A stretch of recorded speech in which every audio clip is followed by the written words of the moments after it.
കണ്ടു. Okay okay അപ്പോ ഇന്ന് നമ്മൾ ഡിസ്കസ് ചെയ്യാൻ പോകുന്ന topic fracture of neck of femur ആണ്. ഇതൊരു ഇമ്പോർട്ടൻറ്റ് യൂണിവേഴ്സിറ്റി ക്വസ്റ്റ്യൻ ആണ്. എസ്എ ക്വസ്റ്റ്യൻ ആയിട്ട് ചോദിച്ചിട്ടുണ്ട്, അതേപോലെ 2 മാർക്സിന്റെ ചോദിച്ചിട്ടുണ്ട്. ഓക്കെ, അപ്പോ fracture neck of femur, first നമുക്ക് ഇതിന് അനാറ്റമി നോക്കാം. ഫീമറിന്റെ നമുക്കറിയാലോ, ഫീമർ നമ്മുടെ ഹിപ്പ് ജോയിന്റിന്റെ റീജിയൻ അല്ല. അപ്പൊ ഹിപ്പ് ജോയിന്റ് ആണ് നമ്മുടെ ബോൾ ആൻഡ് സോക്കറ്റ് ജോയിന്റ് ആണ്. ഇറ്റ് കൺസിസ്റ്റ് ഓഫ് അസെറ്റാബുലം ആൻഡ് നമ്മുടെ ഹെഡ് ഓഫ് ദി ഫീമർ.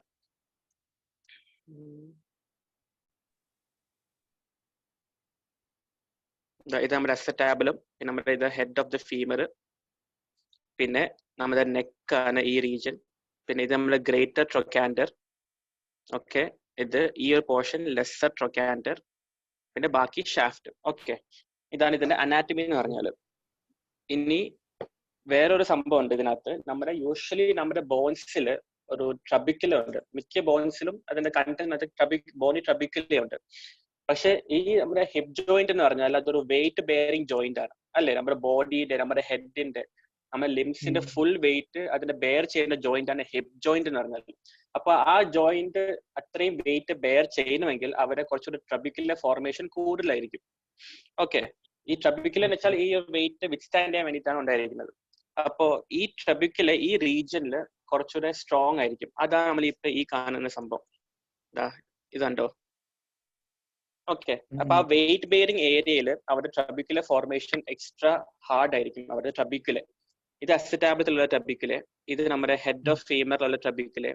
പിന്നെ അതിങ്ങനെ എക്സ്റ്റെൻഡ് ചെയ്ത് താഴേക്ക് ഇങ്ങനെ പോകും, നെക്കിലോട്ടും പിന്നെ ഇതിന്റെ സൈഡിലോട്ട് ഇങ്ങനെ പോകും. ഓക്കെ, ഇതാണ് ട്രബിക്കുലർ എന്ന് പറഞ്ഞാൽ. ഇതിന്റെ ഒരു പ്രത്യേകത എന്താണെന്ന് വെച്ചാൽ, ഈ ഹിപ്പ് ജോയിന്റില് ഈ ട്രബിക്കുലർ എല്ലാം ഒരേ ലൈനിലായിരിക്കും. കണ്ടില്ലേ? ഓക്കെ, ഒരു സിംഗിൾ ലൈനിലേക്ക് അലൈൻ ചെയ്തിരിക്കുന്നത്. The trabeculum of the acetabulum of the head of the femur and the neck of the femur will be in a straight line. അപ്പോൾ ഇതിന് എന്തെങ്കിലും ഡിഫക്ട്സ് ബേസ് ചെയ്തിട്ടാണ് നമ്മൾ ഒരു ഇതിന്റെ ഫ്രാക്ചേഴ്സിനെ ക്ലാസിഫൈ ചെയ്യുന്നത്. ഓക്കെ, ഇതാണ് ഇതിന്റെ അനാറ്റമി എന്ന് പറഞ്ഞാൽ. പിന്നെ ഒരു സംഭവം ഉണ്ട്, കാൽക്കാർ ഫിമോറൽ എന്ന് പറയും. അത് ടെക്സ്റ്റിലുണ്ട്.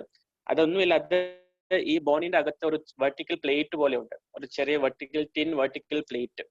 ആ വെർട്ടിക്കൽ ഇതിന് ഈ വെയിറ്റ് ബെയറിംഗ് സ്ട്രെങ്ത് കൊടുക്കാൻ വേണ്ടിയിട്ട് തന്നെയാണ് കണ്ട ഈ ഒരു റീജിയനില്.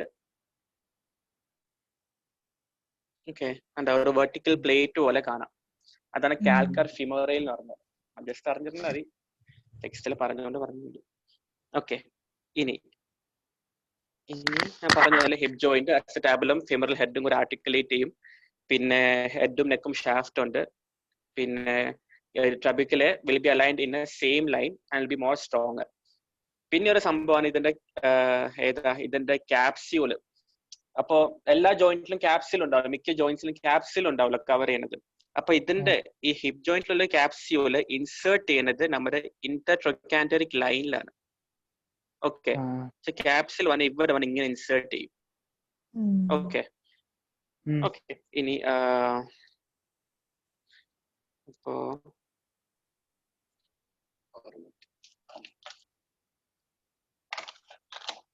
ഓക്കെ ഇനി ഇതിന്റെ ബ്ലഡ് സപ്ലൈ ജസ്റ്റ് ഒന്ന് നോക്കി വെച്ചാൽ മതി. ഇത് 3 ബ്ലഡ് വെസൽസിൽ നിന്നാണ് ഇതിന്റെ ബ്ലഡ് സപ്ലൈ വരുന്നത്. ഫീമറൽ ഹെഡിന് കിട്ടുന്ന ബ്ലഡ് സപ്ലൈ ഈ 3 വെസൽസിൽ നിന്ന്. ഫോവിയൽ വെസൽസിന് വരുന്നുണ്ട്, റെറ്റിനാക്കുലർ വെസൽസിന് വരുന്നുണ്ട്, അതേപോലെ it also comes from medullary vessels. ഈ 3 വെസൽസിനാണ് ഇതിന്റെ ബ്ലഡ് സപ്ലൈ. അപ്പൊ ഇവിടെ എന്തെങ്കിലും ഫ്രാക്ചർ സംഭവിച്ചാൽ ഈ വെസൽ ബ്രേക്ക് ആയിട്ട് ബ്ലഡ് സപ്ലൈ കട്ട് ഓഫ് ആയിട്ട് നമ്മൾ പണ്ട് പഠിച്ചില്ല അവാസ്കുലർ നെക്രോസിസ്, അത് സംഭവിക്കും. ഓക്കെ, അപ്പൊ ഇത് ജസ്റ്റ് ഒന്ന് അറിഞ്ഞിരുന്നത് blood supply of the head of femur. ഇനി നമുക്ക് ടോപ്പിക്കിലോട്ട് പോവാം. അപ്പൊ ഫസ്റ്റ് അറിഞ്ഞിരിക്കുന്ന സംഭവം, fracture of neck of femur 2 type ഉണ്ട്. ഒരു ഇൻട്രാ ക്യാപ്സുലർ ടൈപ്പ് ഉണ്ട്, എക്സ്ട്രാ ക്യാപ്സുലർ ടൈപ്പ് ഉണ്ട്. ഞാൻ പറഞ്ഞില്ലേ ക്യാപ്സ്യൂളിന്റെ അകത്ത്, അപ്പോ ഇവരല്ലേ ക്യാപ്സ്യൂൾ ഇൻസേർട്ട് ചെയ്യുന്നത്. അപ്പോ ഇതാണ് ഇത്രയും ഭാഗം, ഇതാണ് ഇൻട്രാ ക്യാപ്സുലർ. അപ്പൊ ഇവർ പറഞ്ഞ ഫ്രാക്ചേഴ്സ് ഒക്കെ ഇൻട്രാ ക്യാപ്സുലർ ഫ്രാക്ചേഴ്സും, പിന്നെ ഈ ക്യാപ്സ്യൂളിന് ബിയോണ്ട് ആയിട്ട് ഈ പറഞ്ഞ റീജിയനിൽ ഉണ്ടാവുന്ന എക്സ്ട്രാ ക്യാപ്സുലർ ഫ്രാക്ചേഴ്സ് എന്ന് പറഞ്ഞാൽ. ഓക്കെ, ഈ ഇതാണ് ഇന്റർട്രൊക്കാൻഡ്രിക് റീജിയൻ എന്ന് പറഞ്ഞാൽ ഈ ഒരു സൈഡിലുള്ള ഇത്രയും ഭാഗം ഇന്റർട്രൊക്കാൻഡ്രിക് റീജിയൻ. ഓക്കെ, അപ്പൊ ഇവിടെ പറഞ്ഞ fractures is known as extra capsular fractures or intertrochanteric fractures എന്ന് വിളിക്കാം. ഓക്കെ, അപ്പൊ ഇത്രേ ഉള്ളൂ. ഇന്റർ ക്യാപ്സുലറും എക്സ്ട്രാ ക്യാപ്സുലർ ഉണ്ട്. ശരിക്കും നമ്മൾ പറയുന്ന നെക്ക് ഓഫ് ഫീമർ ഫ്രാക്ചർ ശരിക്കും പറഞ്ഞാൽ ഇന്റർ ക്യാപ്സുലർ ആണ്. ഓക്കെ, ഇനി ഇതിന്റെ നെക്ക് ഓഫ് ഒരു ഇമ്പോർട്ടന്റ് പോയിന്റ് അറിഞ്ഞിരിക്കുന്നത് എന്താണെന്ന് വെച്ചാൽ neck of femur fractures usually never unites. Neck of femur അവർ ഉണ്ടാവുന്ന ഫ്രാക്ചേഴ്സ് ഒക്കെ യുണൈറ്റ് ചെയ്യാറില്ല. ഓക്കെ, പക്ഷെ ഇന്റർട്രൊക്കാൻഡ്രിക് ഫ്രാക്ചേഴ്സ് ഒക്കെ യുണൈറ്റ്സ് റെഡിലി. അപ്പൊ എന്ന് വെച്ചാൽ worst prognosis will be for neck of femur fractures.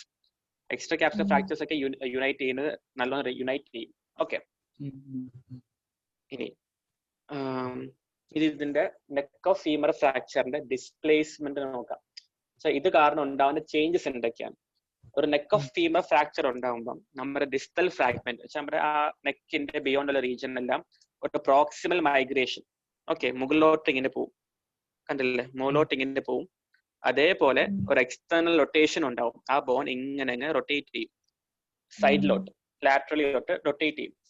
ഈ രണ്ട് ഡിസ്പ്ലേസ്മെന്റ്സ് ഓർത്ത് വെക്കുക. Okay, proximal migration and external rotation, ഇതാണ് main displacements of neck of femur fracture. ഇനി ഇതിന്റെ ഡിസ്പ്ലേസ്മെന്റ്, പ്രോക്സിമൽ മൈഗ്രേഷൻ ഉണ്ട്, എക്സ്റ്റേൺ ഉണ്ട്. ഇത് ഞാൻ പറഞ്ഞത് നമ്മുടെ നെക്ക് ഓഫ് ഫീമർ ഫ്രാക്ചർ ആണ്. ഏതാ നമ്മുടെ intra capsular ഫ്രാക്ചേഴ്സിന്റെ. Extra capsular fracture ഞാൻ ലാസ്റ്റ് പറയാം, പക്ഷെ ഇത് ജസ്റ്റ് അറിഞ്ഞിരുന്നാൽ മതി. എക്സ്ട്രാ ക്യാപ്സുലർ ഫ്രാക്ചർ കുറച്ചും കൂടെ എക്സ്ട്രാ ആയിട്ടുണ്ടാവും, ലൈക്ക് മോർ ഇൻസിഡൻസ്. എന്ന് വെച്ചാൽ നമ്മുടെ ഇൻട്രാ ക്യാപ്സുലറും എക്സ്ട്രാ ക്യാപ്സുലർ വെച്ച് നോക്കുമ്പോൾ ഏറ്റവും മോസ്റ്റ് കോമൺലി ഒക്കർ ചെയ്യുന്നത് എക്സ്ട്രാ ക്യാപ്സുലർ ആണ്. കാരണം അറിയാലോ, കാരണം ക്യാപ്സ്യൂള് ഓൾറെഡി മറ്റേത് ആ റീജിയനിൽ പ്രൊട്ടക്ട് ചെയ്യുന്നുണ്ട്. അപ്പൊ എക്സ്ട്രാ ക്യാപ്സുലർ റീജിയൽ പ്രൊട്ടക്ഷൻ ഇല്ലല്ലോ, അപ്പൊ അവരായിരിക്കും മോർ ഇൻസിഡൻസ് ഉണ്ടാവാൻ ചാൻസ് കൂടുതൽ. ഓക്കെ, ഫ്രാക്ചേഴ്സിന്.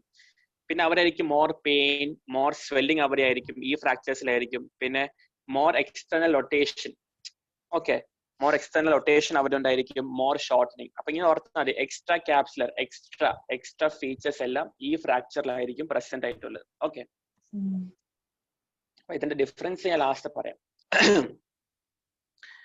ഇനി നമുക്ക് ഇതിന്റെ ക്ലാസിഫിക്കേഷൻ നോക്കാം. ഓക്കെ, ഈ ഫ്രാക്ചർ ഓഫ് നെക്ക് ഓഫ് ഫീമറിന് 3 ക്ലാസിഫിക്കേഷൻ പഠിക്കാനുണ്ട്. അനാറ്റമിക്കൽ ക്ലാസിഫിക്കേഷൻ ഉണ്ട്, ഓവൽസ് ക്ലാസിഫിക്കേഷൻ ഉണ്ട്, അതേപോലെ ഗാർഡൻസ് ക്ലാസിഫിക്കേഷൻ ഉണ്ട്. ഓക്കെ, ഇതെല്ലാം ഇമ്പോർട്ടന്റ് ആണ്. അപ്പൊ ഫസ്റ്റ് നമുക്ക് അനാറ്റമിക് ക്ലാസിഫിക്കേഷൻ നോക്കാം. അനാറ്റമിക് ക്ലാസിഫിക്കേഷൻ ഈ ഫ്രാക്ചറിനെ 3 ആയിട്ട് ഡിവൈഡ് ചെയ്യുന്നുണ്ട്: sub capital, trans cervical and basal. Sub capital, trans cervical and basal. ഇതാണ് ആ ക്ലാസിഫിക്കേഷൻ എന്ന് പറഞ്ഞാൽ. സബ് ക്യാപിറ്റൽ എന്ന് പറഞ്ഞാൽ if the fracture is below the head, femoral ഹെഡിന്റെ തൊട്ട് താഴെയാണെങ്കിൽ സബ് ക്യാപിറ്റൽ ഫ്രാക്ചർ. ഇനി fracture is in the middle of the neck, trans cervical. Cervical നമ്മൾ നെക്ക് എന്ന് പറയുന്നത്. അപ്പൊ ട്രാൻസ് സെർവൈക്കൽ എന്ന് വെച്ചാൽ if the fracture is in the middle of the neck, it is known as transcervical. And if the fracture is at the base of the neck, അത് നമ്മൾ basal fractures എന്ന് പറയും. Subcapital, transcervical and basal. ഇതാണ് anatomical classification എന്ന് പറഞ്ഞാൽ. ഇതൊരു 2 mark university question ആണ് കേട്ടോ. ഇനി രണ്ടാമത്തെ ക്ലാസിഫിക്കേഷൻ ആണ് Powell's classification.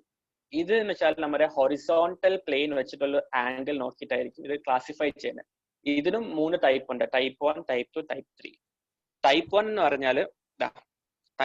പറഞ്ഞാൽ ആ ഹൊറിസോണ്ടൽ ആയിട്ടുള്ള ആ ഫ്രാക്ചർ ലൈനും ആ ഹൊറിസോണ്ടൽ പ്ലെയിൻ നമ്മൾ ആംഗിൾ വിൽ ബി 30 ഡിഗ്രീസ് ആയിരിക്കും. ഓക്കെ, അതാണ് ടൈപ്പ് 1. അപ്പൊ ഇനി ഈ ഫ്രാക്ചർ ലൈനും ഹൊറിസോണ്ടൽ പ്ലെയിൻ തമ്മിൽ 30 to 50 ഡിഗ്രീസ് ആണെങ്കിൽ അത് ടൈപ്പ് 2 ആയിരിക്കും. അതേപോലെ ഇനിയിപ്പം ആ ഹൊറിസോണ്ടലും ആ ഫ്രാക്ചർ സൈറ്റ് തമ്മിൽ മോർ ദാൻ 50 ഡിഗ്രീസ് ആണെങ്കിൽ അത് ടൈപ്പ് 3 ആണ്. അപ്പൊ ഇതിന്റെ അറിഞ്ഞിരിക്കുന്ന സംഭവം എന്താണെന്ന് വെച്ചാൽ more vertical the fracture worse will be the prognosis അല്ലെ. വെച്ചാൽ വെർട്ടിക്കൽ ആണ് ഫ്രാക്ചർ എങ്കിൽ അതിന്റെ പ്രോഗ്നോസിസ് ഭയങ്കര ഫ്രാക്ചർ അധികം അങ്ങനെ യുണൈറ്റ് ചെയ്യത്തില്ല. അപ്പൊ മോർ ഹൊറിസോണ്ടൽ ആണെങ്കിൽ മോർ ബെറ്റർ ആയിരിക്കും. അപ്പൊ ഈ കേസിൽ ഏറ്റവും വേഴ്സ്റ്റ് പ്രോഗ്നോസിസ് ഏതാ? ടൈപ്പ് 3 ആയിരിക്കും. കാരണം മോർ വെർട്ടിക്കൽ അല്ലേ വിത്ത് ദി ഹൊറിസോണ്ടൽ അല്ലേ. മറ്റേ ഒരു പോയിന്റ് മിസ്സായി. ഏതാ? ഇതിനകത്ത് അനാറ്റമി ക്ലാസിഫിക്കേഷനകത്ത് ഒരു പോയിന്റ് ഉണ്ട്, more proximal the fracture worse the prognosis. Okay, എന്ന് വെച്ചാൽ ഇവിടെ ഏറ്റവും കൂടുതൽ പ്രോക്സിമൽ ആയിട്ടുള്ള ഫ്രാക്ചർ എവിടെയാണോ അതായിരിക്കും ഏറ്റവും കൂടുതൽ വേഴ്സ് പ്രോഗ്നോസിസ്. അപ്പൊ ഈ കണ്ടീഷൻ ഏതാ, സബ് ക്യാപിറ്റൽ ആയിരിക്കും വേഴ്സ് പ്രോഗ്നോസിസ് കാണിക്കുന്നത്, കാരണം ഏറ്റവും പ്രോക്സിമൽ അതല്ലേ. ഹലോ, ഓക്കെ, അപ്പൊ sub capital will show worse prognosis, അത് മോർ പ്രോക്സിമൽ ആയതുകൊണ്ട്. ഓക്കെ, ഇനി മൂന്നാമത്തെ ക്ലാസിഫിക്കേഷൻ ഉണ്ട്, ഗാർഡൻസ് ക്ലാസിഫിക്കേഷൻ. ഇതാണ് കുറച്ചൊരു ഇമ്പോർട്ടന്റ് ആയിട്ടുള്ള ക്ലാസിഫിക്കേഷൻ. ഗാർഡൻസ് ക്ലാസിഫിക്കേഷൻ 4 ആയിട്ട് ഡിവൈഡ് ചെയ്യും. Stage 1, stage 2, stage 3, stage 4. Stage 1 എന്ന് പറഞ്ഞാൽ, ഓക്കെ കണ്ടോ, സ്റ്റേജ് 1 ഫസ്റ്റ് ഡയഗ്രാം. സ്റ്റേജ് 1 എന്ന് പറഞ്ഞാൽ ഒരു ഇൻകംപ്ലീറ്റ് ഫ്രാക്ചർ ആയിരിക്കും, എന്ന് വെച്ചാൽ ഫ്രാക്ചർ ലൈൻ ഒന്നും കാണത്തില്ല. പക്ഷെ നേരത്തെ പറഞ്ഞില്ല ട്രബിക്കിലെ, ആ ട്രബിക്കിലെ ഒരു ചെറിയ ബെൻഡിങ് ഉണ്ടാവും. ഓക്കെ, ഇൻകംപ്ലീറ്റ് ഫ്രാക്ചർ ആയിരിക്കും and the trabecular will be misaligned ആയിരിക്കും. നോർമൽ പേഷ്യൻസിലൊക്കെ ഇത് ഒരു സ്ട്രെയിറ്റ് ലൈൻ ആണ് ഈ ട്രബിക്കിലെ, ഇത് ബെൻഡിങ് ആണ്. അതാണ് ടൈപ്പ് 1. ഓക്കെ, ഇനി ടൈപ്പ് 2 ആണെങ്കിലോ, ടൈപ്പ് 2 എന്ന് പറയുമ്പോൾ ഒരു കംപ്ലീറ്റ് ഫ്രാക്ചർ. ഈ ടൈപ്പ് 1 നമ്മൾ വേറൊരു നെയിമാണ് ഇമ്പാക്റ്റഡ് ഫ്രാക്ചർ കേട്ടോ, ഇമ്പാക്റ്റഡ് ഫ്രാക്ചർ എന്ന് വിളിക്കും ടൈപ്പ് 1. ഇനി ടൈപ്പ് 2 എന്ന് പറഞ്ഞാല് കംപ്ലീറ്റ് ഫ്രാക്ചർ ഉണ്ടായിട്ടുണ്ട് പക്ഷെ ഡിസ്പ്ലേസ്മെന്റ് ഇല്ല, ബട്ട് അൺഡിസ്പ്ലേസ്ഡ് ആയിരിക്കും. ഓക്കെ, ഒരു ഫ്രാക്ചർ ലൈൻ ഉണ്ട് പക്ഷെ ഫ്രാഗ്മെന്റ്സ് തമ്മിൽ ഡിസ്പ്ലേസ്ഡ് അല്ല. Complete fracture but അൺഡിസ്പ്ലേസ്ഡ്. അപ്പൊ ഡിസ്പ്ലേസ്ഡ് അല്ലാത്തതുകൊണ്ട് തന്നെ ഇവിടെ ട്രബിക്കുലെ എല്ലാം ഒരേ ലൈനിൽ തന്നെ ആയിരിക്കും. കണ്ടില്ലേ, ഒരേ സ്ട്രെയിറ്റ് ലൈനിൽ തന്നെ ആയിരിക്കും ട്രബിക്കുലെ. ഓക്കെ, പക്ഷെ ആ ഹൊറിസോണ്ടൽ സ്ട്രീം, ആ ട്രബിക്കുലയുടെ ആ സ്ട്രീമിൽ ഒരു കട്ട് ഉണ്ടായിട്ടുണ്ട്, അത്രേ ഉള്ളൂ വ്യത്യാസം. ഇതാണ് type 2, complete fracture but undisplaced. ഇനി ടൈപ്പ് 3 എന്ന് പറഞ്ഞാല് കംപ്ലീറ്റ് ഫ്രാക്ചർ ആണ് and partially displaced. Okay, complete fracture പക്ഷെ പാർഷ്യലി ഡിസ്പ്ലേസ്ഡ് ആയിരിക്കും. അതുകൊണ്ട് തന്നെ ആ മൂന്ന് set of trabeculae out of alignment ആയിരിക്കും. കണ്ടില്ലേ, ചെറുതായിട്ടൊന്ന് ഡിസ്പ്ലേസ് ആയ മൊത്തത്തിൽ അങ്ങ് അലൈൻമെന്റ് പോകും. ഇതാണ് ടൈപ്പ് 3. ഓർത്ത് വെക്കാനായിട്ട് ഇങ്ങനെ ഓർത്ത് വെച്ചാൽ മതി, ടൈപ്പ് 3. അപ്പൊ all three sets of trabeculae are out of alignment. Okay, ഇതാണ് type 3, incomplete fracture and partially displaced. അപ്പൊ ടൈപ്പ് 4 എന്തോ ആയിരിക്കും, complete fracture but completely displaced ആയിരിക്കും. ഓക്കെ, ഫുള്ളി ഡിസ്പ്ലേസ്ഡ് ആയിരിക്കും. ഓക്കെ, ആ ബോൺ, ആ ഒരു ഹെഡ് എങ്ങോട്ടേക്കോ ഡിസ്പ്ലേസ് ആയി പോയി. സോറി, ഹെഡ് അല്ല, ആ ബാക്കി നെക്കും പിന്നെ ആ ഒരു ഫീമർ ഡിസ്പ്ലേസ് ആയി പോകും. ഇതിന്റെ പ്രത്യേകത എന്താണെന്ന് വെച്ചാൽ ടൈപ്പ് 3 ഈ ട്രബിക്കില് മൂന്ന് ഡയറക്ഷനിലല്ലേ, 3 മിസ്അലൈൻഡ് ആയി പോയില്ലേ. ഇതിന്റെ സംഭവം എന്താണെന്ന് വെച്ചാൽ ഇവിടെ ഇതാണ് ഡിസ്പ്ലേസ് ആയി പോയിട്ട്, ഈ ഒരു ബോൺ ഡിസ്റ്റൽ ഫ്രാഗ്മെന്റ് ഡിസ്പ്ലേസ്ഡ് ആയി പോയി. പക്ഷെ ഈ രണ്ടും ഡിസ്പ്ലേസ്ഡ് ആയിട്ടില്ല. അതുകൊണ്ട് തന്നെ ഈ രണ്ടിന്റെയും ട്രബിക്കിലെ ഒരേ ലൈനിലായിരിക്കും. ഓക്കെ, ആകെ ഈ ഹെഡിന്റെയും ഫീമറിന്റെയും അലൈൻമെന്റ് ആണ് പോയിരിക്കുന്നത്. കണ്ടോ, ഇത് ഇവിടെയും ഇത് ഇവിടെയും. ഓക്കെ, അതാണ് അസറ്റാബുലർ ആൻഡ് ഹെഡിന്റെ trabeculae are in alignment, between the head and neck not aligned. ഇതാണ് ഗാർഡൻസ് ക്ലാസിഫിക്കേഷൻ.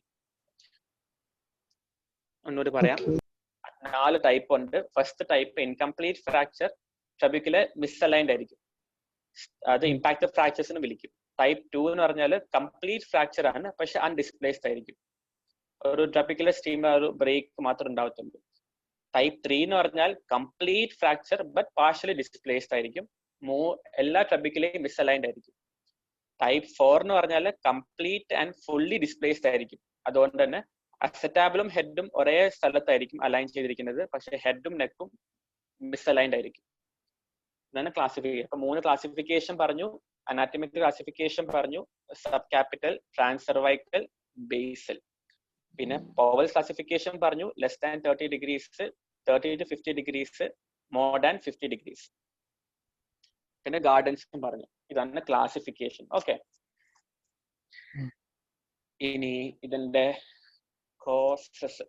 ഓക്കെ, അപ്പൊ എന്തുകൊണ്ടാണ് ഇത് സംഭവിക്കുന്നത്? യൂഷ്വലി എൽഡർലി പേഷ്യൻസിൽ എന്താണെന്ന് വെച്ചാൽ അവർക്ക് ഓസ്റ്റെയോപൊറോസിസ് ഉണ്ടായിരിക്കുമല്ലോ. മോർ അഡ്വാൻസിങ് ഏജ് ആകുമ്പോൾ അവർക്ക് ഓസ്റ്റോപൊറോസിസ് ഉണ്ടാകാൻ ചാൻസ് കൂടുതലല്ലേ. അതുകൊണ്ട് തന്നെ അതിന്റെ കൂടെ അവർക്ക് ഒരു ചെറിയ ട്രിവിയൽ ഫോൾ, ട്രിവിയൽ എന്ന് വെച്ചാൽ ഒരു അത്രയ്ക്ക് സീരിയസ് അല്ലാത്തൊരു ഫോൾ. ഓക്കെ, അപ്പൊ ചെറിയ ഫോൾ കാരണം അവർക്ക് ഇതുപോലൊരു നെക്ക് ഓഫ് ഫീമർ ഫ്രാക്ചർ സംഭവിക്കാം. യങ് പേഷ്യൻസിലാണെങ്കിൽ സിവിയർ ഇഞ്ചുറി ഉണ്ടാകുമ്പോൾ ഈ ഒരു നെക്ക് ഓഫ് ഫീമർ ഫ്രാക്ചർ ഉണ്ടാവും. ഇതാണ് കോസസ്. ക്ലിനിക്കൽ ഫീച്ചേഴ്സ് നമുക്കറിയാം, വെയിറ്റ് ബെയറിംഗ് ജോയിന്റ് ആണ്, അപ്പൊ അവര് പെയിൻ ഇൻ ഗ്രോയിങ്, ഓക്കെ, അവര് പെയിൻ ഉണ്ടാവും. പിന്നെ ഞാൻ പറഞ്ഞു അല്ലേ, എക്സ്റ്റേണൽ റൊട്ടേഷൻ അല്ല ഇതിന്റെ ഡിസ്പ്ലേസ്മെന്റ്, അപ്പോ എക്സ്റ്റേണൽ റൊട്ടേഷൻ ഓഫ് ലെഗ് ഉണ്ടാവും. എക്സ്റ്റേണൽ പിന്നെ പ്രോക്സിമൽ മൈഗ്രേഷൻ പറഞ്ഞില്ലേ, എന്ന് വെച്ചാൽ ആ ഡിസ്റ്റൽ ഫ്രാഗ്മെന്റ് മുകളിലോട്ട് ഇങ്ങനെ മൈഗ്രേറ്റ് ചെയ്യും. അതുകൊണ്ട് തന്നെ ഷോർട്ടനിങ് ഓഫ് ലെഗ് ഉണ്ടാവും ആ അഫക്റ്റഡ് ആയ സൈഡിൽ. പിന്നെ ഇത് ഒരു ഫ്രാക്ചർ ഓഫ് ഹിപ്പ് അല്ലേ, അപ്പൊ നമ്മൾ എന്തെങ്കിലും അറ്റംപ്റ്റഡ് ഹിപ്പ് മൂവ്മെന്റ്സ് ചെയ്യുമ്പോൾ പെയിൻ ഉണ്ടാവും. പിന്നെ active straight leg raising possible അല്ല, നമുക്ക് ഇങ്ങനെ കാല് പൊക്കി ഇങ്ങനെ സ്ട്രെയിറ്റ് ആയിട്ട് പൊക്കാൻ കഴിയത്തില്ല. ഇതാണ് ക്ലിനിക്കൽ ഫീച്ചേഴ്സ്. പെയിൻ ഉണ്ടാവും, എക്സ്റ്റേണൽ റൊട്ടേഷൻ ഓഫ് ലെഗ് ഉണ്ടാവും, ഷോർട്ടനിങ് ഓഫ് ലെഗ് ഉണ്ടാവും, pain on attempted hip movements, പിന്നെ active straight leg raising will be impossible. ഇതാണ് ഇതിന്റെ ക്ലിനിക്കൽ ഫീച്ചേഴ്സ്. അപ്പോൾ ഇതിന്റെ റേഡിയോളജിക്കൽ നമ്മൾ എക്സ്റേ എടുക്കുമല്ലോ, ഇങ്ങനൊരു പേഷ്യന്റ് വന്നു, നമ്മൾ എക്സ്റേ എടുക്കും, എക്സ്റേ പെൽവിസ് എടുക്കും, ആന്റീരിയർ പോസ്റ്റീരിയർ വ്യൂ. സാധാരണ നമ്മൾ ആ ഒരു അഫക്റ്റഡ് പാർട്ട് മാത്രം എടുത്താൽ പോരാ, രണ്ടിന്റെയും ഹിപ്പിന്റെയും എക്സ്റേ എടുക്കണം, എന്നാൽ നമുക്ക് കമ്പയർ ചെയ്യാലോ. ഓക്കെ, അപ്പൊ രണ്ട് ബൈലാറ്ററൽ ഹിപ്സിന്റെ നമ്മൾ എക്സ്റേ എടുക്കണം. അപ്പോ 5 ഫീച്ചേഴ്സേ ഉള്ളൂ മെയിൻ ആയിട്ട്. സിമ്പിൾ, നമ്മൾ പഠിച്ച പോലെ തന്നെയാണ്. ഒരു ഫ്രാക്ചർ ഉണ്ടാകുമ്പോൾ എന്ത് സംഭവിക്കും, അവരുടെ ബ്രേക്ക് ഉണ്ടാവത്തില്ലേ, അപ്പൊ ബ്രേക്കിന്റെ മീഡിയൽ കോർട്ടെക്സ് ഓഫ് നെക്ക്, ആ നെക്കിന്റെ മീഡിയൽ കോർട്ടെക്സിന് അവരെ ബ്രേക്ക് ഉണ്ടാവും. പിന്നെ ഞാൻ നേരത്തെ പറഞ്ഞു എക്സ്റ്റേണൽ റൊട്ടേഷൻ ഉണ്ടാവുമെന്ന്, അപ്പൊ നമുക്കത് എവിഡന്റ് ആയിരിക്കും ഫ്രാക്ചർ ഈ എക്സ്റേക്കകത്ത്. പിന്നെ ഈ ഒരു പ്രോക്സിമൽ മൈഗ്രേഷൻ കാരണം ആ ഗ്രേറ്റർ ട്രൊക്കാൻഡർ എന്ന് സംഭവിക്കും, മുകളിലോട്ട് പോകത്തില്ലേ. അപ്പോ the greater trochanter will be lying at the level of head, ഹെഡിന്റെ ലെവലിലേക്ക് എത്തും ഈ ഗ്രേറ്റർ ട്രൊക്കാൻഡർ. അതാണ് over riding of greater trochanter. പിന്നെന്താ, ട്രബിക്കുലർ സ്ട്രീം ബ്രേക്ക് ഉണ്ടാവും. അതിനകത്ത് പറഞ്ഞല്ലോ എല്ലാം ഒരേ ലൈനിലാണ് ട്രബിക്കുലർ സ്ട്രീം, അപ്പൊ അതിലൊരു ബ്രേക്ക് ഉണ്ടാവും ഫ്രാക്ചർ ഉണ്ടായാൽ. പിന്നെ ഷെന്റൻസ് ലൈൻ നമ്മൾ പഠിച്ചിട്ടില്ലേ, ഒരു ലൈൻ ഇങ്ങനെ ഹിപ്പ് ജോയിന്റിൽ ഒരു ലൈൻ, ഷെന്റൻസ് ലൈൻ, ആ ലൈനിൽ ഒരു ബ്രേക്ക് ഉണ്ടാവും. ഇതാണ് നമ്മുടെ ഷെന്റൻസ് ലൈൻ. അറിയാം. അപ്പൊ ഈ ഷെന്റൻസ് ലൈൻ, ഇവിടെ എന്തെങ്കിലും ഫ്രാക്ചർ ഉണ്ടായാൽ, എന്തെങ്കിലും ഒരു ഡിസ്പ്ലേസ്മെന്റ് ഉണ്ടായാൽ ആ ഷെന്റൻസ് ലൈൻ കണ്ടിന്യൂറ്റി അങ്ങ് പോകും. അതാണ് ഇതാ. ഇപ്പം റൈറ്റ് സൈഡ് ഹിപ്പ് നോർമൽ ആണ്, ലെഫ്റ്റ് സൈഡ് കണ്ടോ, ലെഫ്റ്റ് സൈഡ് ആ ഫ്രാക്ചർ കാരണം ആ ഒരു ഡിസ്കണ്ടിന്യൂറ്റി ഉണ്ടായി. Okay, hello. ഇതാണ് റേഡിയോളജിക്കൽ ഫീച്ചേഴ്സ്. ഓക്കെ, ബ്രേക്കിന്റെ medial cortex of neck, external rotation നമുക്ക് കാണാം, ഗ്രേറ്റർ ട്രൊക്കാൻഡറിന്റെ ഓവർ റൈഡിങ് ഉണ്ടാവും, ട്രബിക്കുലർ സ്ട്രീമിൽ ബ്രേക്ക് ഉണ്ടാവും, ഷെന്റൻസ് ലൈനിൽ ബ്രേക്ക് ഉണ്ടാവും. പിന്നെ ടൈപ്പ് 1 ഫ്രാക്ചർ ഇല്ലേ, ഇമ്പാക്റ്റഡ് ഫ്രാക്ചർ ഗാർഡൻസിനകത്ത്, അതിനകത്ത് ഫ്രാക്ചർ ലൈൻ അധികം ഉണ്ടാവത്തില്ല, ആകെ ഉണ്ടാവുന്ന ബെൻഡിങ്. അപ്പൊ നമുക്ക് ഈ ബെൻഡിങ് ഓഫ് ട്രബിക്കുലി നമുക്ക് എക്സ്റേയിൽ നമുക്ക് വിഷ്വലൈസ് ചെയ്യാൻ കഴിയും. ഓക്കെ, ഇത്രയുള്ളൂ റേഡിയോളജിക്കൽ ഫീച്ചേഴ്സ് എന്ന് പറഞ്ഞാൽ. ഓക്കെ, അപ്പോ റേഡിയോളജി പറഞ്ഞു, clinical features pain, external rotation, shortening, causes, എന്തെങ്കിലും ഫോളോ, ഇഞ്ചുറി കാരണം. ഓക്കെ, ഇനി ഇതിന്റെ ട്രീറ്റ്മെന്റ്. ഓക്കെ, അപ്പൊ ഇതിന്റെ ട്രീറ്റ്മെന്റ് എന്ന് പറഞ്ഞാല് usually neck of femur fractures ഒക്കെ അൺറിസോൾവ്ഡ് ഫ്രാക്ചേഴ്സ് ആയിരിക്കും. കാരണം എന്താന്ന് വെച്ചാൽ അവിടെ എന്തെങ്കിലും ഒരു ഫ്രാക്ചർ സംഭവിച്ചാൽ അവരുടെ ബ്ലഡ് സപ്ലൈ കട്ട് ഓഫ് ആയിട്ട് ഹീലിംഗ് ഉണ്ടാവത്തില്ലല്ലോ, അതുകൊണ്ട് അത് അൺറിസോൾവ് ആയിട്ടിരിക്കും ഫ്രാക്ചേഴ്സ്. പിന്നെ ഇതൊരു ചെറിയ സ്മോൾ പ്രോക്സിമൽ ഏരിയ അല്ലേ, ഈ ഒരു ഹെഡും ഫീമറും ചെറിയ സ്മോൾ ഏരിയ അല്ലേ, അതുകൊണ്ട് അവര് നമുക്ക് റെഡ്യൂസ് ചെയ്യാനും റിഡക്ഷൻ ചെയ്യാൻ ഡിഫിക്കൽട്ട് ആയിരിക്കും. ഓക്കെ, അപ്പൊ നമുക്ക് ട്രീറ്റ്മെന്റിലേക്ക് പോവാം. ട്രീറ്റ്മെന്റ് നമുക്ക് ഡിവൈഡ് ചെയ്യാം. അൺഡിസ്പ്ലേസ്ഡ് ഫ്രാക്ചേഴ്സ് ഉണ്ട്, അതേപോലെ ഡിസ്പ്ലേസ്ഡ്, നമ്മൾ പറഞ്ഞല്ലോ അൺഡിസ്പ്ലേസ്ഡ് ഫ്രാക്ചേഴ്സ് ടൈപ്പ് 1 അതേപോലത്തെ. അപ്പൊ അതാണ് ഇമ്പാക്റ്റഡ് ഫ്രാക്ചർ. അപ്പൊ അതിന്റെ ട്രീറ്റ്മെന്റ് ആണ് അൺഡിസ്പ്ലേസ്ഡ് ആണ്. അപ്പൊ നമ്മൾ എന്ത് ചെയ്യുക, ജസ്റ്റ് ഇമ്മൊബിലൈസേഷൻ ചെയ്താൽ മതി. ചിൽഡ്രൻസ് ആണ് നമ്മൾ ഹിപ്പ് സ്പൈക്ക യൂസ് ചെയ്യുക, ഹിപ്പ് സ്പൈക്ക കാസ്റ്റ് യൂസ് ചെയ്യാം. അല്ലെങ്കിൽ നമുക്ക് അഡൽട്സിൽ നമ്മൾ തോമസ് സ്പ്ലിന്റ് എന്നൊരു സാധനം ഉണ്ട്, അറിയാലോ തോമസ് സ്പ്ലിന്റ്, അത് യൂസ് ചെയ്യാം ഇമ്മൊബിലൈസേഷൻ ചെയ്തിട്ട്. ഇതാണ് ഹിപ്പ് സ്പൈക്ക കാസ്റ്റ്, കണ്ടില്ലേ, നമ്മള് സ്പൈൻ മുതൽ ലെഗ് വരെ ഫുൾ ഇങ്ങനെ കാസ്റ്റ് ഇങ്ങനെ ഇരിക്കും, ഹിപ്പ് ജോയിന്റ് ആ മൂവ്മെന്റ്സ് ഒഴിവാക്കാൻ വേണ്ടിയിട്ട്, ഇമ്മൊബിലൈസ് ചെയ്യാൻ വേണ്ടിയിട്ട്. നമ്മൾ ചെയ്ത ചിൽഡ്രൻസിലാണ്. ഇതാണ് തോമസ് സ്പ്ലിന്റ്. ഇങ്ങനെ ഒരു വലിയൊരു സാധനമുണ്ട്. ഓക്കെ, ഇത് അഡൾട്ട്സിൽ യൂസ് ചെയ്യുന്നതാണ് തോമസ് സ്പ്ലിന്റ്, ഇമൊബിലൈസേഷൻ വേണ്ടി. പിന്നെ ചില സർജൻസ് എന്താന്ന് വെച്ചാല് ഇപ്പം അൺഡിസ്പ്ലേസ്ഡ് ആണെങ്കിലും പോലും അവര് എന്താ പറയാ ഈ ഡിസ്പ്ലേസ്മെന്റ് ഉണ്ടാവാതിരിക്കാൻ വേണ്ടിയിട്ട് ഫ്യൂച്ചറിൽ വേഴ്സ്റ്റ് ഡിസ്പ്ലേസ്ഡ് ആവാതിരിക്കാൻ വേണ്ടിയിട്ട് അവർ അപ്പോഴേ എന്ത് ചെയ്യും, ഇന്റർണൽ ഫിക്സേഷൻ ഒക്കെ ചെയ്യും. മനസ്സിലായി? സ്ക്രൂ ഒക്കെ ഇട്ട് ഇന്റർണൽ ഫിക്സേഷൻ ചെയ്യും. ഓക്കെ, ഇതാണ് അൺഡിസ്പ്ലേസ്ഡ് ഫ്രാക്ചേഴ്സിന്റെ ട്രീറ്റ്മെന്റ്. ഇനി displaced fracture type 2, type 3, type 4 അതൊക്കെ ഡിസ്പ്ലേസ്ഡ് അല്ലേ? അപ്പോ അല്ല, ടൈപ്പ് 3 4 ആ ഡിസ്പ്ലേസ്ഡ്. ഓക്കെ, അപ്പോ അത് നമുക്ക് ഡിവൈഡ് ചെയ്യാം. ഏജ് ലെസ് ദാൻ 60 ഇയേഴ്സ്, പേഷ്യന്റിന്റെ ഏജ് ലെസ് ദാൻ 60 ഇയേഴ്സ് ആണെങ്കിൽ then we will go for closed reduction and under X-ray control. നമുക്ക് റിഡക്ഷൻ ചെയ്യാൻ പറ്റുമെങ്കിൽ നമ്മൾ ക്ലോസ് റിഡക്ഷൻ ചെയ്തിട്ട് നമ്മൾ എന്ത് ചെയ്യും, ഇന്റർണൽ ഫിക്സേഷൻ ചെയ്യും. So closed reduction and internal fixation. Okay, ഇനി അതോ നമുക്ക് റിഡക്ഷൻ ചെയ്യാൻ കഴിഞ്ഞതെങ്കിൽ, ക്ലോസ്ഡ് റിഡക്ഷൻ ചെയ്യാൻ പറ്റില്ലെങ്കിൽ നമുക്ക് ഓപ്പൺ റിഡക്ഷൻ ചെയ്യാം. ഓക്കെ, ഓപ്പൺ റിഡക്ഷൻ ചെയ്തിട്ട് നമുക്ക് ഇന്റർണൽ ഫിക്സേഷൻ ചെയ്യാം. അപ്പൊ നമുക്ക് റിഡക്ഷൻ പോസിബിൾ ആണ്, നമ്മൾ നേരെ എന്ത് ചെയ്യും, ഇന്റർണൽ ഫിക്സേഷൻ ചെയ്യും. നമ്മൾ യൂസ്വലി ചെയ്യുന്ന സംഭവമാണ് multiple screw fixation. Okay, multiple screw fixation ആണ് ചെയ്യുന്നത്. അപ്പൊ അതിന്റെ ചില ടൈപ്പ് ഓഫ് സ്ക്രൂ ഞാൻ പറഞ്ഞുതരാം. മൾട്ടിപ്പിൾ ക്യാൻസലർ സ്ക്രൂസ് ഉണ്ട്, അതേപോലെ ഡൈനാമിക് ഹിപ്പ് സ്ക്രൂസ്, പിന്നെ നോലീസ് ഓർ മൂർ സ്പിൻസ്, അങ്ങനെ എന്തോ സാധനം ഉണ്ട്. ഓർത്ത് അറ്റ്ലീസ്റ്റ് ഇത്രയും ഓർത്ത് വെക്കാം. മൾട്ടിപ്പിൾ ക്യാൻസലർ സ്ക്രൂസ് അല്ലെങ്കിൽ ഡൈനാമിക് ഹിപ്പ് സ്ക്രൂസ്, ഇതൊക്കെ നമുക്ക് യൂസ് ചെയ്യാം. ഏറ്റവും മോസ്റ്റ് കോമൺലി പ്രിഫർ ചെയ്യുന്നത് നമ്മുടെ ഈ മൾട്ടിപ്പിൾ ക്യാൻസലർ സ്ക്രൂസ് ആണ്. ഓക്കെ, ഇത് വെച്ചിട്ടാണ് നമ്മൾ ഇന്റർണൽ ഫിക്സേഷൻ ചെയ്യുന്നത്. എന്നിട്ട് നമ്മൾ പേഷ്യന്റ് പറയും ഒരു 2 to 3 months റെസ്റ്റ് എടുക്കുക, അതിനുശേഷം മാത്രമേ നമ്മൾ വെയിറ്റ് ബെയറിംഗ് ചെയ്യാൻ പാടുള്ളൂ. Gradual weight bearing after 2 to 3 months. Okay, ഇനി ഇതിന്റെ ഇപ്പൊ ഇത് ലെസ് ദാൻ 60 ഇയേഴ്സ് ആയിരുന്നേ ഞാൻ പറഞ്ഞത് ഈ ഒരു ട്രീറ്റ്മെന്റ്. ഈ പേഷ്യന്റിന് ഗ്രേറ്റർ ദാൻ 60 ഇയേഴ്സ് ആയി. അപ്പൊ നമ്മൾ യൂഷ്വലി ഈ പറഞ്ഞിട്ടുള്ള ഓപ്പൺ റിഡക്ഷൻ ചെയ്യാതെ നമ്മൾ മോസ്റ്റ്ലി പ്രോസ്റ്റസിസ് ചെയ്യും. എന്തുവാ പ്രോസ്റ്റസിസ് എന്ന് പറയുന്നത്? ഒരു ആർട്ടിഫിഷ്യൽ ഇംപ്ലാന്റ്. ആ ഒരു ബോണിനെ നമ്മൾ എക്സസൈസ് ചെയ്ത് റിമൂവ് ചെയ്തിട്ട് ആ ഒരു ആർട്ടിഫിഷ്യൽ ഇംപ്ലാന്റ് പ്ലേസ് ചെയ്യും. അതാണ് ഈ പ്രോസ്റ്റസിസ് എന്ന് പറഞ്ഞാൽ. അപ്പോൾ ഗ്രേറ്റർ ദാൻ 60 ഇയേഴ്സ് ഉള്ള patients we go for prosthesis. അതിപ്പം ആ പേഷ്യന്റിന്റെ ഹിപ്പ് നോർമൽ ഹിപ്പാണ്, വലിയ പ്രശ്നം ഉണ്ടായിട്ടില്ല, നല്ല ഹെൽത്തി ഹിപ്പാണെങ്കിൽ then we go for hemi arthroplasty. Okay, hemi arthroplasty ഒന്നുമില്ല, ഇത് നമ്മൾ ആ പ്രോസസ്സസ് നമ്മൾ വെക്കുക ചെയ്യുന്നത്. ഓക്കെ, എന്നുവെച്ചാൽ നമ്മൾ ഫുൾ റീപ്ലേസ് ചെയ്യേണ്ട ആവശ്യമില്ല. ഏത് ബോണാണ് അഫക്ട് ആയിരിക്കുന്നത് ആ ബോണിന്റെ പകരം നമ്മളൊരു ഇംപ്ലാന്റ് വെക്കുക, അതാണ് ഹെമി ആർത്രോപ്ലാസ്റ്റി. ഓക്കെ, പറ്റുമെങ്കിൽ ഇത് ഓർത്ത് വെക്കുക. നമ്മൾ യൂസ് ചെയ്യുന്നത് AM പ്രോസ്റ്റസിസ് ആണ്. AM പ്രോസ്റ്റസിസ്, അതിന്റെ ഫുൾ ഫോം ആണ് ഓസ്റ്റിൻ മൂറെ പ്രോസ്റ്റസിസ്. ഓക്കെ, ഹെമി ആർത്രോപ്ലാസ്റ്റിയിൽ ചെയ്യുന്നത് ഇതാണ്. നോർമൽ ഹിപ്പ് ആണെങ്കിൽ, ഇനി അഥവാ പേഷ്യന്റിന്റെ ഹിപ്പ് 60 ഇയേഴ്സ് ഓൾഡ് ആയ പേഷ്യന്റിന്റെ ഹിപ്പ് ഓൾറെഡി ഒരു പ്രീ എക്സിസ്റ്റിംഗ് ആയിട്ടൊരു എന്താ പറയാ ആർത്രൈറ്റിസ് ഉണ്ട്.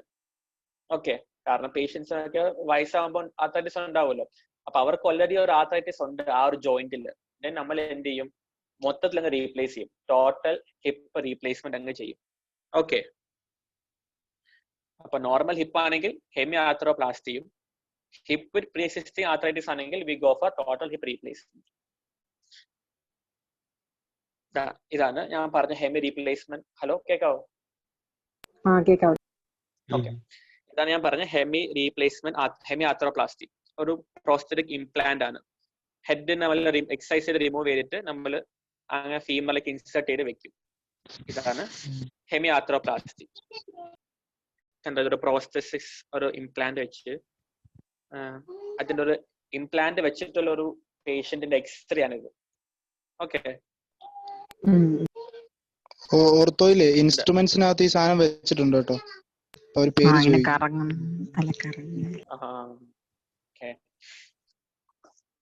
അപ്പോ ഇത് കണ്ട total hip replacement. Total hip എന്ന് പറയുമ്പോൾ നമ്മൾ ആ ബോൺ ഫീമറിന്റെ ഹെഡ് മാത്രമല്ല അസറ്റാബില ഉൾപ്പെടെ ആ ജോയിന്റിലുള്ള എല്ലാ സർഫസിനും നമ്മൾ റീപ്ലേസ് ചെയ്യും. കണ്ട അസറ്റാബിലം റീപ്ലേസ് ചെയ്തിട്ടുണ്ട് ഇവിടെ, പിന്നെ ഹെഡ്, അങ്ങനെ. ഓക്കെ, ഇതാണ് ടോട്ടൽ ഹിപ്പ് റീപ്ലേസ്മെന്റ് എന്ന് പറഞ്ഞാൽ. ഇത് പ്രീ എക്സിസ്റ്റിംഗ് ആർത്രൈറ്റിസ് ഉള്ള പേഷ്യന്റിലാണ് നമ്മൾ ടോട്ടൽ ഹിപ്പ് റീപ്ലേസ്മെന്റ് ചെയ്യുന്നത്. പിന്നെ എന്താണ് പിന്നെ ഇപ്പൊ ഇത്രയും പ്രൊസീജിയേഴ്സ് ഞാൻ പറഞ്ഞല്ലോ. ഇപ്പൊ പണ്ട് ഇപ്പൊ ടെക്സ്റ്റിൽ വെച്ചാല് ഇപ്പൊ ചെയ്യാറില്ല. ഇപ്പൊ പണ്ട് സമയത്ത് ഈ പ്രൊസീജിയേഴ്സ് ചെയ്യാറുണ്ട്. നമ്മുടെ മാക്മ്യൂറേസ് ഓസ്റ്റിയോട്ടമി, പോവൽസ് ഓസ്റ്റിയോട്ടമി, മേയേഴ്സ് പ്രൊസീജിയർ. ഓക്കെ, ഇത് കൊലാറ്ററിനകത്ത് എക്സ്പ്ലെയിൻ ചെയ്യുന്നുണ്ട്, അതുകൊണ്ട് അങ്ങ് എക്സ്പ്ലെയിൻ ചെയ്തേക്കാം. അപ്പോൾ ഈ 3 പ്രൊസീജിയേഴ്സ് പണ്ട് ചെയ്യാറുണ്ട്. ഇതാണ് ഫസ്റ്റ് മാക്മ്യൂറേസ് ഓസ്റ്റിയോട്ടമി. അതൊന്നുമില്ല, നമ്മളിപ്പം ഫ്രാക്ചർ ഉണ്ടായി, നെക്ക് ഓഫ് ഫീമർ ഫ്രാക്ചർ ഉണ്ടായി, നമ്മൾ എന്ത് ചെയ്യും, ഒരു ഒബ്ലീക്ക് ഓസ്റ്റിയോട്ടമി ചെയ്യും അറ്റ് ദി ഇന്റർട്രൊക്കാൻഡറിക് റീജിയൻ. ഇതല്ല ഇന്റർട്രൊക്കാൻഡറിക് റീജിയൻ, അവിടെ ഒരു ഒബ്ലീക്ക് ആയിട്ട് ഒരു ഓസ്റ്റിയോട്ടമി അറിയാലോ, ഒരു പീസ് ഓഫ് ബോൺ ഇങ്ങനെ കട്ട് ചെയ്ത് വെക്കുക.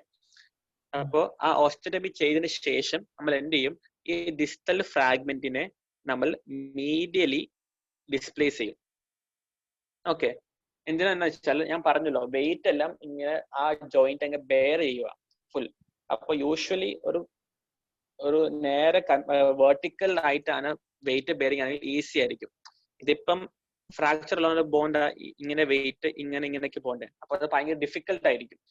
അപ്പോൾ നമ്മൾ എന്ത് ചെയ്യും, ആ ഒരു വെയിറ്റ് ബെയറിംഗ് ഒരേ ലൈനിൽ വരാൻ വേണ്ടിയിട്ട് നമ്മൾ എന്ത് ചെയ്യും, ആ ഓസ്റ്റിയോട്ടമി ചെയ്തിട്ട് ആ ഡിസ്റ്റൽ ഫ്രാഗ്മെന്റിനെ മീഡിയലി ഡിസ്പ്ലേസ് ചെയ്യും. ഓക്കെ, നമ്മൾ എന്ത് ചെയ്യും, ഡിസ്പ്ലേസ് ചെയ്തതിന് ശേഷം നമ്മൾ ഒരു എക്സ്റ്റേണൽ സപ്പോർട്ട് വെച്ച് ഹിപ്പ് സ്പൈക്കയോ അല്ലെങ്കിൽ സ്ക്രൂ വെച്ചിട്ടോ അങ്ങനെ ഒരു എക്സ്റ്റേണൽ സപ്പോർട്ട് അങ്ങ് ചെയ്യും. അപ്പോൾ അത് കാരണം എന്ത് സംഭവിക്കും, ഹീലിംഗ് കുറച്ചുകൂടെ ഫാസ്റ്റ് ആയിരിക്കും. ഓക്കെ, അപ്പൊ ഞാൻ പറഞ്ഞു ഇപ്പൊ അറിഞ്ഞ സംഭവം, ഇപ്പം ഇതൊരു കംപ്രസീവ് ഫോഴ്സ് ആയിട്ട് കൺവേർട്ടഡ് ആണ്. The shearing stress at the fracture site is converted to compressive force. Okay, അപ്പൊ അറിയാലോ, ഒരു 2 ഫ്രാക്ചേഴ്സ് നമ്മൾ ഉണ്ടായി, വെർട്ടിക്കൽ ആണോ അത് ഹൊറിസോണ്ടൽ ആണോ ഏറ്റവും ഈസി.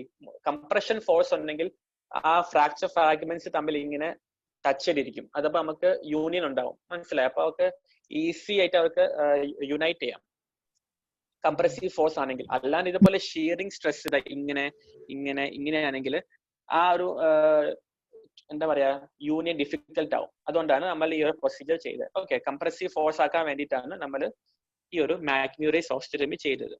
ഡൗട്ട് ഇല്ലല്ലോ? ഓക്കെ, ഇനി രണ്ടാമത്തെയാണ് പോവൽസ് ഓസ്റ്റിയോട്ടമി.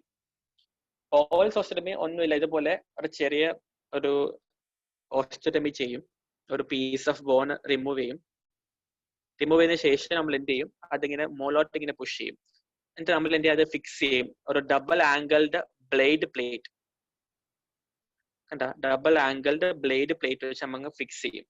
അപ്പൊ ഇത് കാരണം തന്നെ ഈ ആ ഒരു എന്ത് സംഭവിക്കും, ആ ഒരു ഫ്രാക്ചർ കുറച്ചും കൂടെ ഹൊറിസോണ്ടൽ ആയിട്ട് കംപ്രസീവ് ഫോഴ്സ് ആയിട്ട് കൺവേർട്ട് ചെയ്യാം. ഇതാണ് പോവൽസ് ഓസ്റ്റിയോട്ടമി. സാധാരണ ഈ ഒരു സംഭവം നമ്മൾ നോൺ യൂണിയൻ, ഇതിന്റെ ഒരു ഫ്രാക്ചർ ആണ്, ഇതിന്റെ ഒരു കോംപ്ലിക്കേഷൻ ആണ് നോൺ യൂണിയൻ. അപ്പൊ ആ ഒരു കോംപ്ലിക്കേഷൻ ഉണ്ടാകുമ്പം നമ്മൾ ചെയ്യുന്ന പ്രൊസീജിയർ ആണ് ഈ ഒരു പോവൽസ് ഓസ്റ്റിയോട്ടമി. ഓക്കെ, അപ്പൊ ഇതും ചെയ്യാം. പിന്നെ ലാസ്റ്റ് വേറൊരു പ്രൊസീജിയർ ഉണ്ട്, ഏതാ, ഇത് കണ്ട, മാക്മ്യൂറേസ് ഓസ്റ്റിയോട്ടമി. എല്ലാം ഒരേ ലൈനിലാക്കാൻ വേണ്ടിയിട്ട് നമ്മൾ ഡിസ്പ്ലേസ് ചെയ്യും. ഇത് ഞാൻ നേരത്തെ പറഞ്ഞ പോവൽസ് ഓസ്റ്റിയോട്ടമി, ഡബിൾ ആംഗിൾഡ് പ്ലേറ്റ് യൂസ് ചെയ്യും. ഓക്കെ, കണ്ടില്ലേ, ഇത് ഇങ്ങനെ ചെയ്യുമ്പോൾ ഈ ഒരു വെർട്ടിക്കൽ ഫ്രാക്ചർ കുറച്ചും കൂടെ ഹൊറിസോണ്ടൽ ആവും, അതാകുമ്പോൾ കംപ്രസീവ് ഫോഴ്സ് ആവുമല്ലോ, അപ്പൊ അങ്ങനെ യൂണിയൻ ഈസി ആയിരിക്കും. ദെൻ മൂന്നാമത്തെ ഒരു പ്രൊസീജിയർ ഉണ്ട്, മേയേഴ്സ് പ്രൊസീജിയർ. അതെന്ന് വെച്ചാൽ ഒന്നുമില്ല, from behind the fracture is reduced from by exposing it from behind. നമ്മുടെ ബാക്കിൽ നിന്ന് നമ്മൾ ആ ഒരു എക്സ്പോസ് ചെയ്യും. നമ്മൾ എന്ത് ചെയ്യും, മൾട്ടിപ്പിൾ സ്ക്രൂ വെച്ചിട്ട് അങ്ങ് ഫിക്സ് ചെയ്യും. മൾട്ടിപ്പിൾ സ്ക്രൂ വെച്ചിട്ട് അങ്ങ് ഫിക്സ് ചെയ്യും. എന്താ വെച്ചാൽ നമ്മളൊരു ബോൺ ഗ്രാഫ്റ്റ്, നമ്മുടെ ക്വാഡ്രേറ്റസ് ഫിമോറിസിൽ നിന്നുള്ള അറ്റാച്ച്മെന്റ് നമ്മൾ എന്ത് ചെയ്യും, ഒരു ബോൺ ഗ്രാഫ്റ്റ് അവിടെ പ്ലേസ് ചെയ്യും. അത്രേ ഉള്ളൂ മേയേഴ്സ് പ്രൊസീജിയർ. അതൊന്നും അറ്റ്ലീസ്റ്റ് പേരെങ്കിലും ഓർത്ത് വെച്ചാൽ മതി, പ്രൊസീജിയർ അറിഞ്ഞില്ലെങ്കിൽ സാറില്ല.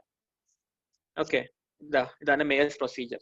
ഓക്കെ, നമ്മൾ ബാക്കിൽ നിന്ന് എക്സ്പോസ് ചെയ്തിട്ട് നമ്മൾ എന്ത് ചെയ്യും, സ്ക്രൂ വെച്ച് ഫിൽ ചെയ്യും. എന്നിട്ട് നമ്മളൊരു ബോൺ ഗ്രാഫ്റ്റ് നമ്മൾ ഫിക്സ് ചെയ്യും. ഇതാണ് മേയേഴ്സ് പ്രൊസീജിയർ. ഓക്കെ, ഇനി അപ്പോ ഇതാണ് ഞാൻ ഇത്ര നേരം പറഞ്ഞ ട്രീറ്റ്മെന്റിന്റെ ഒരു സമ്മറി പോലത്തെയാണ് ഈ സാധനം. ഫ്രാക്ചർ നെക്ക് ഓഫ് ഫീമർ ഉണ്ടെങ്കിൽ അൺഡിസ്പ്ലേസ്ഡ് ഫ്രാക്ചർ ആണെങ്കിൽ എന്താണ് കൺസർവേറ്റീവ് ഓർ നമുക്ക് ഇമ്മൊബിലൈസേഷൻ ചെയ്യാം. എന്താ നമ്മുടെ ഹിപ്പ് സ്പൈക്ക അല്ലെങ്കിൽ ടോമസ് സ്പ്ലിന്റ് ഒക്കെ യൂസ് ചെയ്യാം. ഡിസ്പ്ലേസ്ഡ് ഫ്രാക്ചർ ആണെങ്കിൽ നമ്മൾ നോക്കും ലെസ് ദാൻ 60 years ആണെങ്കിൽ നമുക്ക് റിഡക്ഷൻ ചെയ്തിട്ട് മൾട്ടിപ്പിൾ സ്ക്രൂ ഫിക്സേഷൻ ചെയ്യാം. റിഡക്ഷൻ പോസിബിൾ അല്ലെങ്കിൽ നമുക്ക് ഓപ്പൺ റിഡക്ഷൻ ചെയ്തിട്ട് ഇന്റർണൽ ഫിക്സേഷൻ ചെയ്യാം. ഓക്കെ. ഇനി പേഷ്യന്റിന് ഏജ് മോർ ദാൻ 60 years ആണെങ്കിൽ നമ്മൾ എന്ത് ചെയ്യും? പ്രോസ്റ്ററ്റിക് റീപ്ലേസ്മെന്റ് ആണ്. ആ പേഷ്യന്റിന് നോർമൽ ഹിപ്പ് ആണെങ്കിൽ then we go for hemiarthroplasty. Okay. പക്ഷെ ആ പേഷ്യന്റിന്റെ ഹിപ്പ് ഓൾറെഡി ഒരു പ്രീ എക്സിസ്റ്റിംഗ് ആർത്രൈറ്റിസ് ഉണ്ടെങ്കിൽ then we go for total hip replacement. Okay. ഇതാണ് ഇതിന്റെ ട്രീറ്റ്മെന്റ് പ്ലാൻ.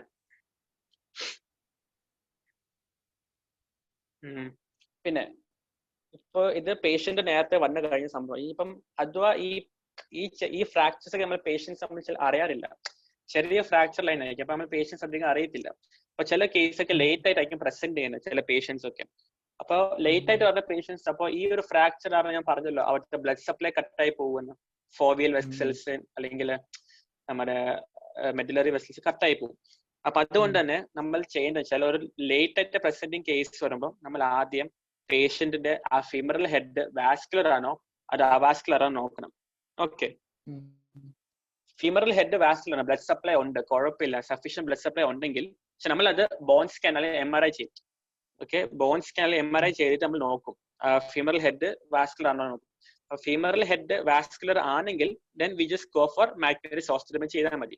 ആ ഒരു കംപ്രസീവ് ഫോഴ്സ് പറയാൻ വേണ്ടി അത് ചെയ്താൽ മതി. വാസ്കുലർ അല്ലേ തന്നെ ഹീൽ ആയിക്കോളൂ. അഥവാ ആ പേഷ്യന്റിന്റെ ഫിമറൽ ഹെഡ് വാസ്കുലർ അല്ലെങ്കിൽ then we will have to go for prosthesis. മനസ്സിലായോ? നമ്മൾ MRI ചെയ്യുക അല്ലെങ്കിൽ ബോൺ സ്കാൻ ചെയ്യുക. ഫിമറൽ ഹെഡ് വാസ്കുലർ ആണെങ്കിൽ then we can go for magnetic osteotomy, a simple procedure.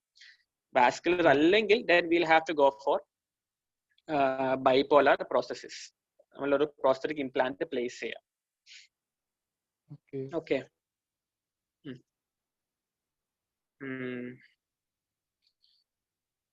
ബാക്കി അടുത്ത ലിങ്കിൽ എടുക്കട്ടെ.